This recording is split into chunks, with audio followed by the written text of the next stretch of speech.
Good afternoon and welcome to the Midday News. Coming up in today's bulletin, lead singer of the legendary trio Mighty Diamonds among 2 people shot and killed in St. Andrews South Police Division. Why a demolition exercise in Bell Hill St. Mary is not going down well with one church group. And later in sports, Windies women run came to an end at semi-final stage of ICC 50 over World Cup in New Zealand. I'm Krista Campbell and here are the details. The St. Andrews South Police are investigating whether a gang conflict led to last night's shooting on McKinley Crescent, which left 2 people dead, including Tabby Diamond, the lead singer of the legendary trio Mighty Diamonds. The 67-year-old musician, whose given name is Donald Shaw, and Owen Beckford were killed when gunmen opened fire on a group outside a shop about 9:42. 2 men and a woman were also shot and injured. Commanding officer for the St. Andrews South Police Division, Senior Superintendent Kirk Ricketts, told TBJ News that rival factions from McKinley Crescent and Wint Road have been involved in a long-standing feud. He says the preliminary assessment is that the shooting could be linked to the dispute. SSP Ricketts says investigators are also probing whether Mr. Shaw, who was from McKinley Crescent, was the target of last night's attack. Examine everything that could have led to this incident. And a fact that is in front of us is that one of the deceased, Mr. Shaw, his son is currently in custody with us for murder. His son is known to us as a violence producer within the McKinley Crescent area. Meanwhile, our reporter Kirk Wright was in the area earlier this morning and spoke with the singer's daughter.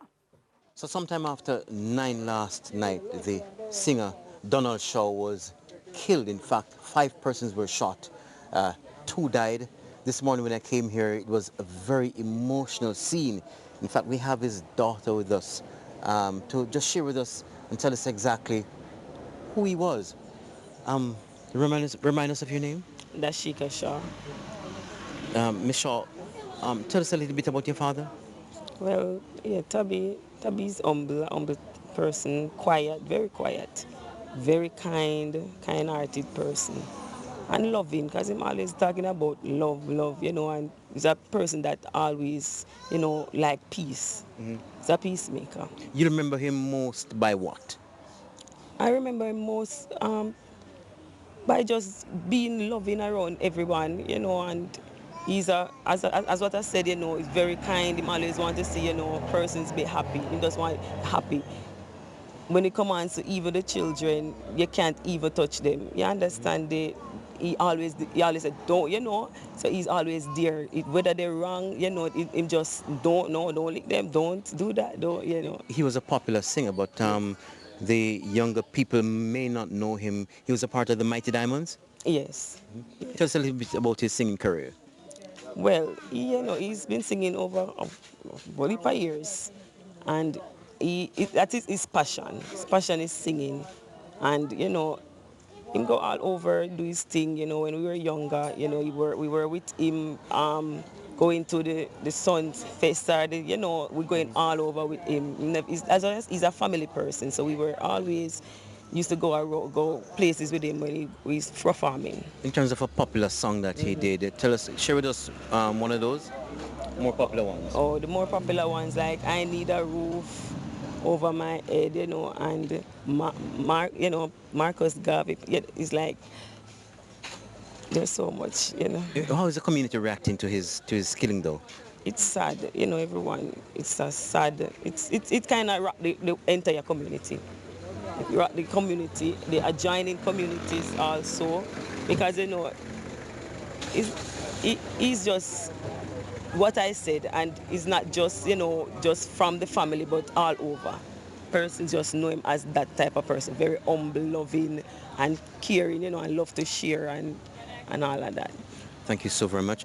Now, I should tell you that the police are here, and when I spoke to them today, they say that they will be establishing their presence in the area to ensure that reprisals are nil, if any at all. And of course, we'll have much more on the life and work of Donald Shaw, also known as Tabby Diamond, in primetime news this evening at 7.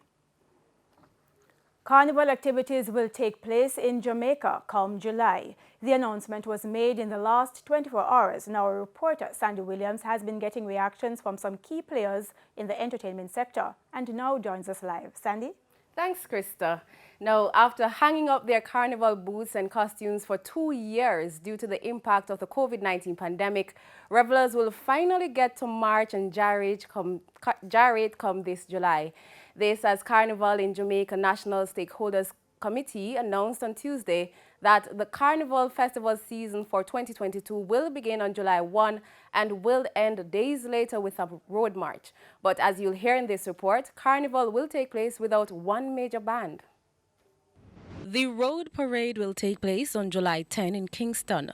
Director at Bacchanal, Michael Amar, welcomes the announcement as the entertainment industry suffered a significant economic blow due to the pandemic. The last 2 years has devastated the entertainment industry, not only Carnival, but everybody in the entertainment industry. And it has been especially hard hit on Carnival because it shut us down right in the middle of our execution.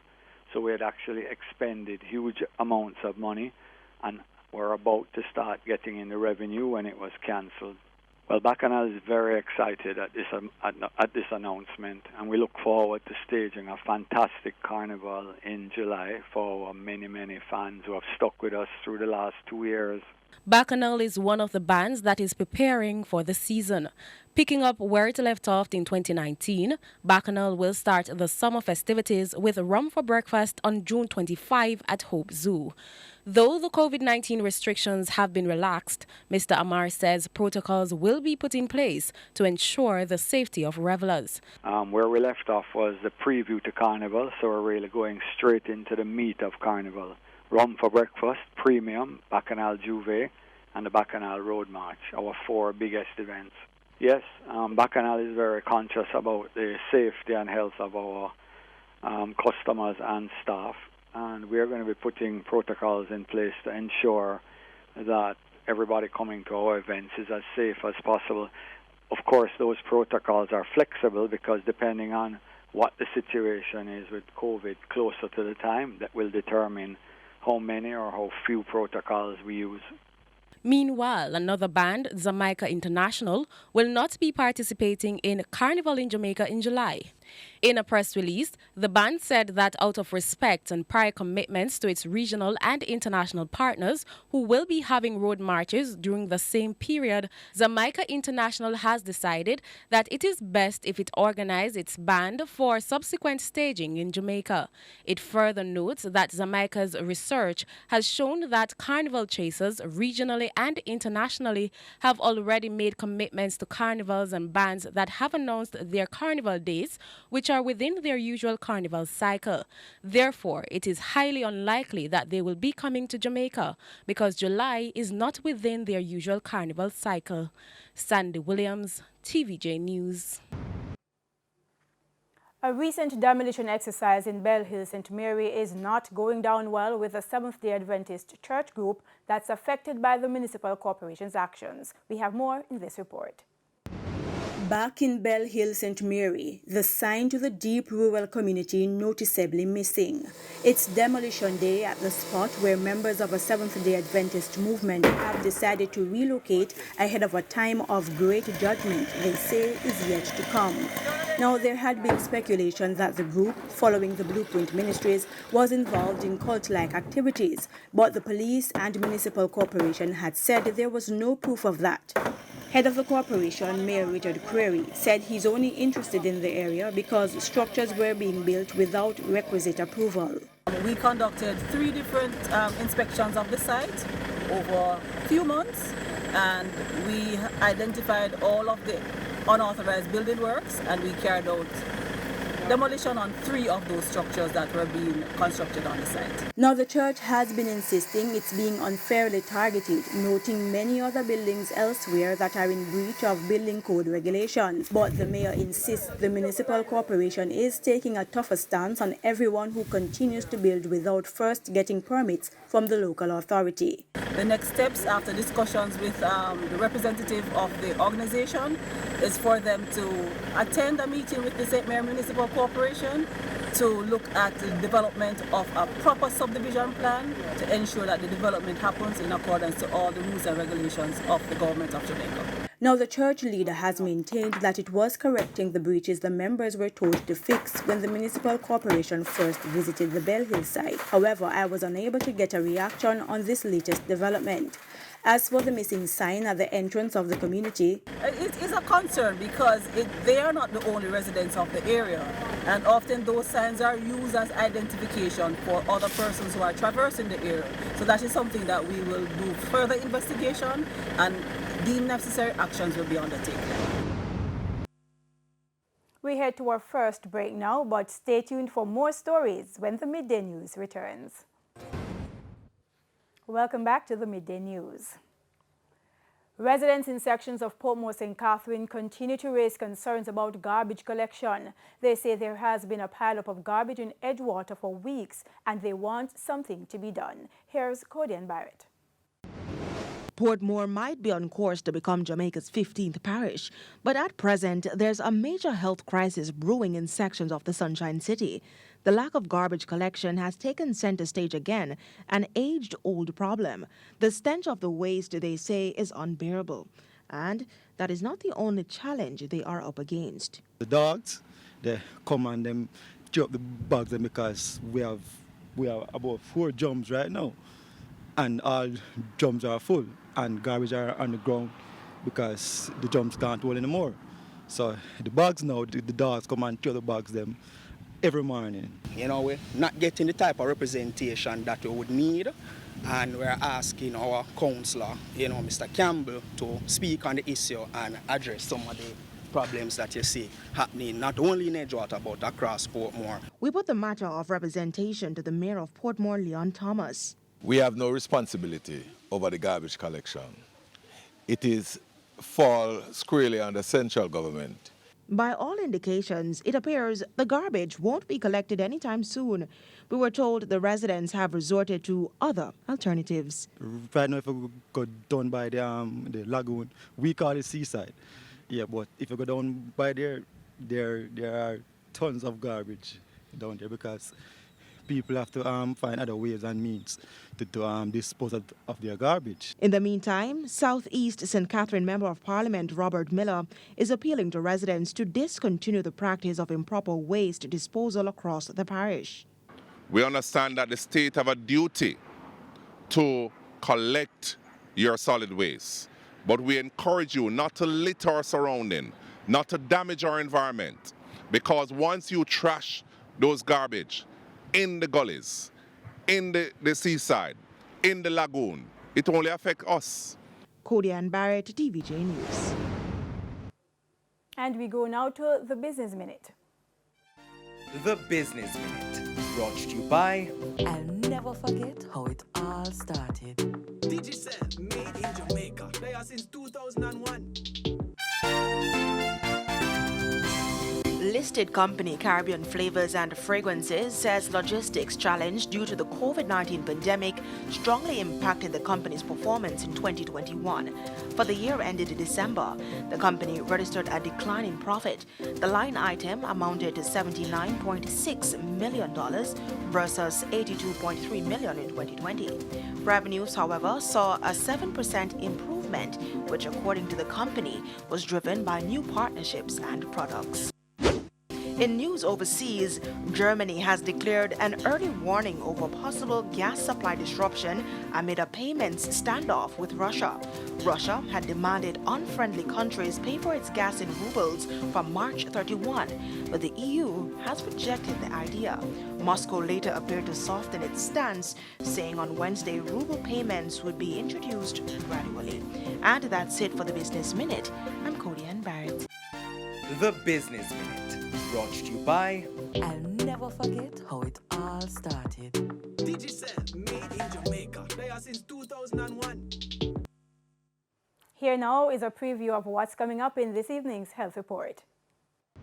In this evening's Health Report, we look at endometriosis. We can suspect endometriosis from the history from the symptoms we discussed just now, and also from examination. So, for example, when your doctor examines you, they may find a nodule, between the area of the neck of the womb and the rectum, or the uterus may feel very fixed, and the pelvis might just feel scarred. All this can give us an idea that endometriosis is present. But surgery allows us to know for sure what is happening by looking at the characteristic lesions of endometriosis, and also treatment can be offered surgically as well. That's the health report in Primetime News at 7. And now for today's healthy living tip.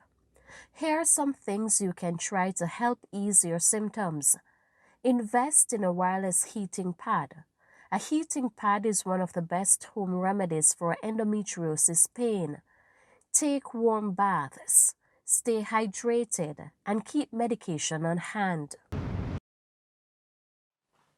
To some regional news now. Barbados Prime Minister Mia Mottley has renewed her call for reparation for the Atlantic slave trade, saying she does not consider the issue contentious. Ms. Mottley, who is on an official visit to the United Arab Emirates, UAE, said slavery not only resulted in the underdevelopment of the colonies, but played an indirect role in climate change, for which compensation should also be provided.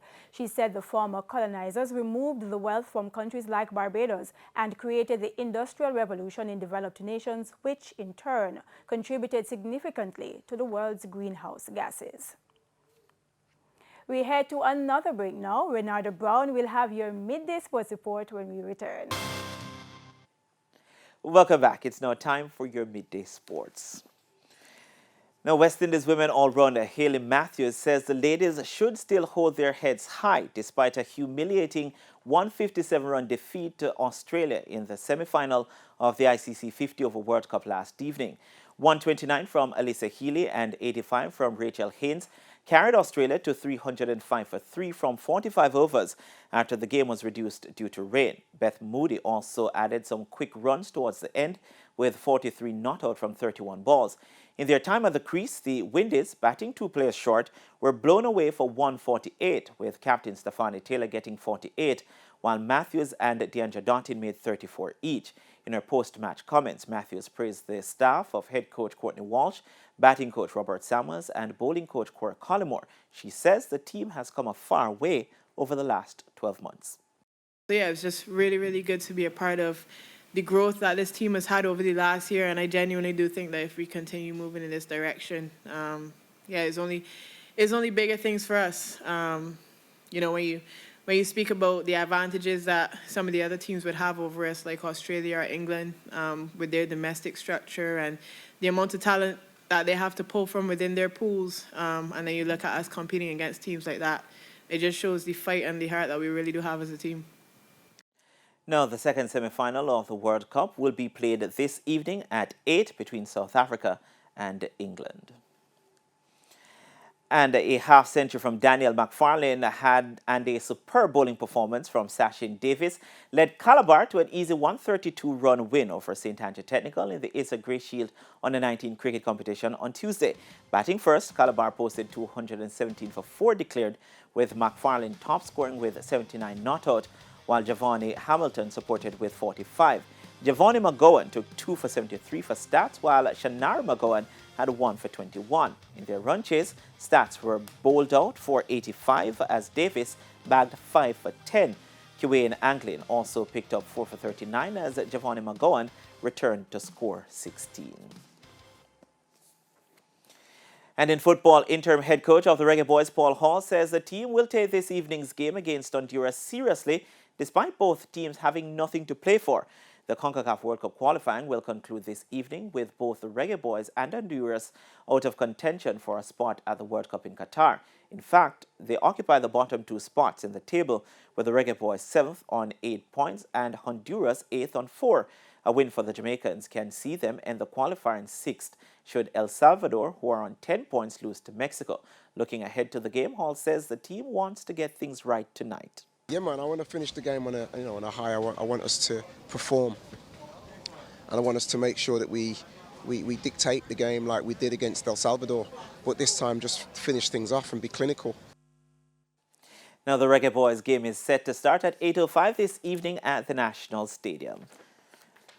And finally, the National Powerlifting Association of Jamaica, NPAJ, kicked off its Gym League friendly recently in Mandeville as the sport looks to extend its reach throughout the island, while the competition saw Ari Gunners defeating host Gym Fusion Warriors 6,049 points to 4,605. NPAJ competitions chair Jeremy Owen was pleased to have seen the competition among the athletes.